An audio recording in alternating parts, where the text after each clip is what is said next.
Guys কেউ ঠান্ডার মধ্যে ঘর থেকে বেরোতে পারছে না, আর এরা এসছে র্যাকেট খেলবে বলে। দেখো র্যাকেট খেলবে বলে এসছে।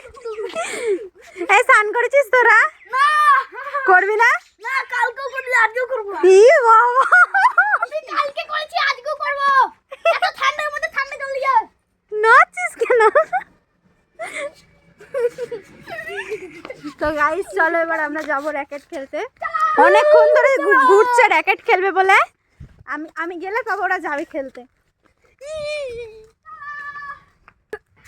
তো আমরা চলে এসেছি র্যাকেট খেলতে। এখানে আমরা খেলি সেরকমভাবে, আমাদের রাস্তায় সবসময় গাড়ি ঘোড়া চলে বলে আমরা রাস্তায় খেলি না, সবসময় গাড়ি ঘোড়া চলে বলে আমরা এই মাঠের মধ্যে এখানটাই খেলি। যে আমাদের বাড়ির পিছনে মাঠ এটা, এখানে আমরা খেলি। সেই থেকে নাচছে কেন আমি বুঝতে পারছি না। তো চলো আমরা খেলাটা স্টার্ট করি, তোমরা দেখো।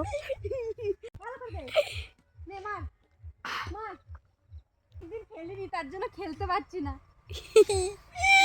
জানো। আর এই দেখো একটি ফুলে না মেরে রে মাটিতে মারছে।